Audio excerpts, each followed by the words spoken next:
Breaking tonight, Canada and the U.S. strike a last-minute deal to delay. On March 8, 2025, President Donald Trump made a surprising announcement that all tariffs on Canadian imports would stop right away, responding to growing pressure both at home and abroad. This sudden change in policy shows a big shift in how the administration is dealing with trade relations with Canada, an important friend and trading partner.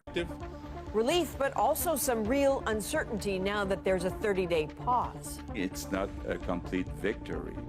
Canada promises more action at the border. U.S. President Donald Trump has signed orders that greatly increase the number of goods that are not affected by his new tariffs on Canada and Mexico, which were put in place this week. For the second time in 2 days, Trump has changed his taxes on imports from the U.S.'s two largest trade partners. These actions have created uncertainty for businesses and caused concern in financial markets. But Trump signals he wants even more than that.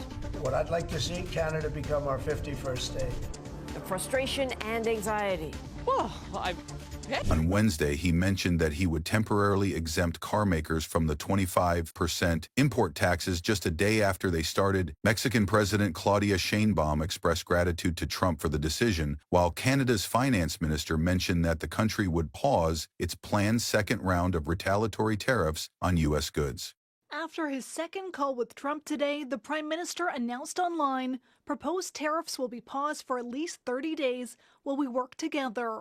And released. On Thursday morning, Canadian Prime Minister Justin Trudeau mentioned he had a colorful chat about tariffs during a phone call with Trump. The U.S. president used inappropriate language more than once during Wednesday's intense discussion, according to U.S. and Canadian news reports. Trudeau shared with reporters that a trade war between the two friends is probably going to happen for a while, even with some specific help coming in. We still want to get rid of these tariffs, all of them, he said. The president expressed concerns, we listened.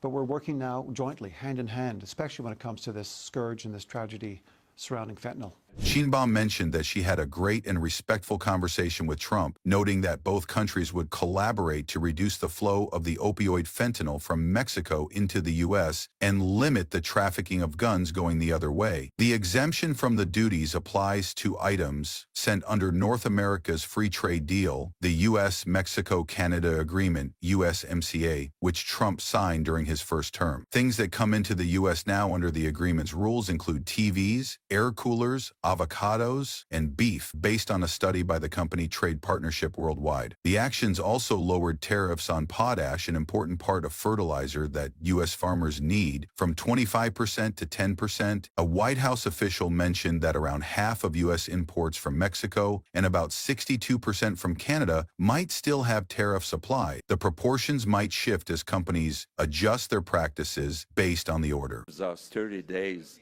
to have better programs, but for me, it's not a complete victory. The White House is still pushing its plans for other tariffs, saying it will take action on 2 April, when officials will share recommendations for specific reciprocal trade duties on countries globally. The trade war has shaken up markets and caused worries about economic trouble. The S&P 500 index, which follows the largest American companies, finished down almost 1.8% on Thursday. George Godber, who manages funds at Polar Capital, mentioned that the back and forth with Trump's tariffs has made it really hard for companies to handle their production lines and is putting stress on the U.S. economy. At the same time, he mentioned it is sparking a reaction from Europe, particularly Germany, so we've noticed a more favorable response in European markets.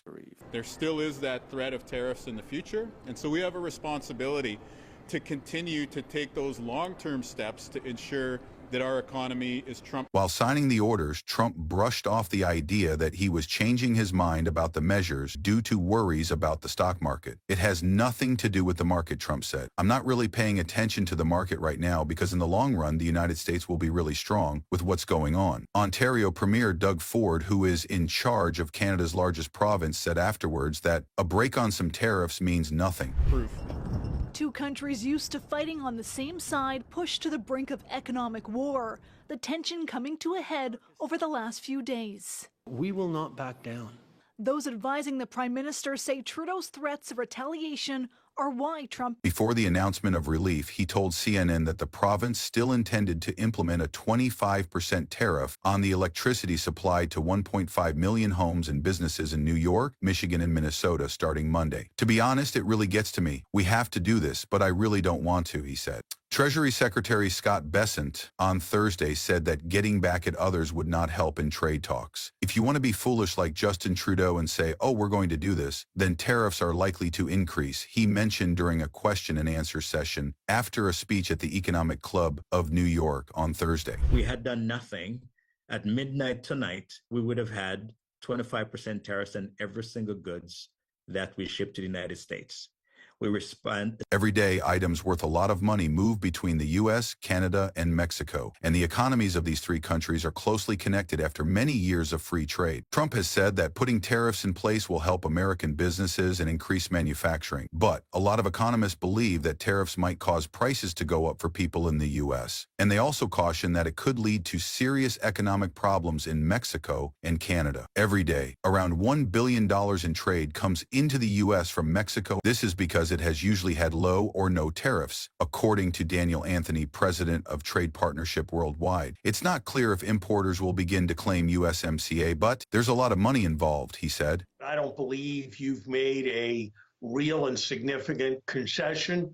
You wanted to cooperate with us before. This is all just theatrics, it seems to me, of a rather depraved sort. The U.S. economy is beginning to feel the impact of the changes from Trump's policies. Imports jumped in January due to worries about tariffs, with America's trade gap rising 34% to over $130 billion, PS $100 billion, according to the Commerce Department. Gregory Brown, who heads Ben Lee, a company that produces large trailers, mentioned that he had to change prices several times in the past 5 weeks due to Trump's policies. These policies include a new order that will start later this month, which increases tariffs on steel and aluminum. Mr. Brown, who was at Mr. Bessent's speech, mentioned that for the time being, his customers are okay with paying the higher prices, which shows that the economy is doing all right. The Prime Minister also said he's launching a task force with the U.S. to combat organized crime, fentanyl, and money laundering, and that he signed a new intelligence directive putting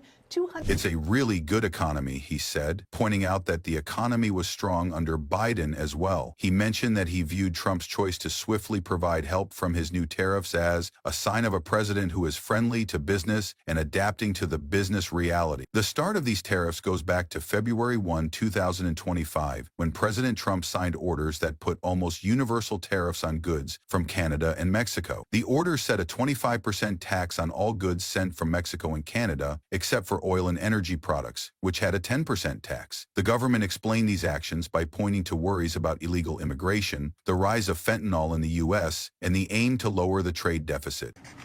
Donald Trump offering a long list of ways Canada can permanently avoid tariffs, including by becoming the 51st state.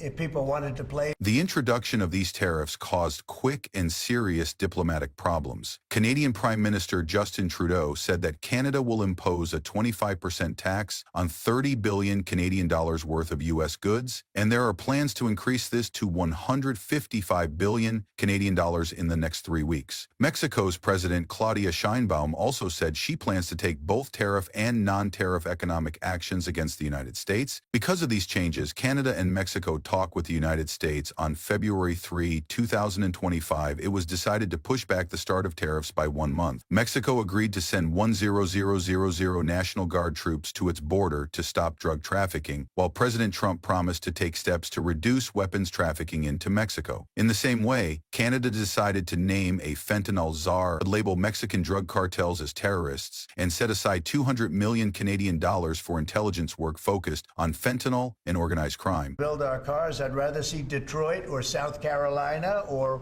any one of our Tennessee.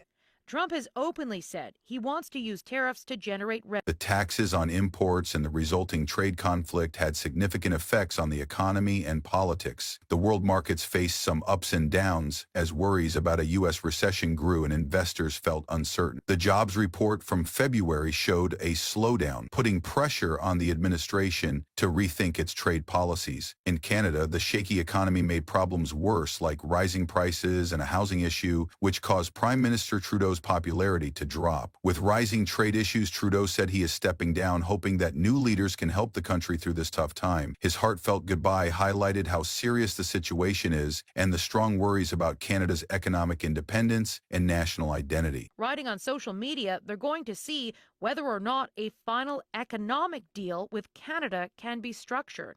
Yet Trump's inner circle still insists. In the United States, the tariff plan received criticism from both sides of the political aisle. Former Vice President Mike Pence openly criticized the tariffs, supporting free trade to lower prices for consumers and improve the lives of Americans. He recognized that using tariffs can be smart in certain situations, but he pointed out that applying them widely to friends like Canada doesn't help. With all the pressure from home and abroad, President Trump's decision to end the tariffs is a big change in policy. The president said that the choice was made to help improve good relations with Canada and to make the global economy more stable. He recognized that even though the tariffs aimed to help American interests, their wider economic effects required a rethinking of how effective they really were. Compete with us because we're the pot of gold. But when you're the pot of gold, the tariffs are very good. They're very powerful. People have mostly reacted well to the news. Canadian officials were happy about the decision, showing hope for working together again and building a strong economic relationship. Business groups on both sides of the border felt happy, looking forward to a return to normal trade and steady market conditions. But experts warn that the recent problems have affected U.S.-Canada relations for a long time. Building trust will need ongoing talks and a promise to solve problems by talking things out instead of acting alone. The episode highlights the tricky nature of international trade and the careful balance needed to keep strong economic partnerships. The Trump administration will spend the next month monitoring and determining if it's satisfied with Canada's border commitments. The sudden stop to the Canadian tariffs is an important point in the Trump administration's trade policy, showing the difficulties of putting protectionist measures into action in a connected global economy. As both countries progress, the things learned from this situation will surely shape future trade talks and the search for helpful economic plans for everyone involved.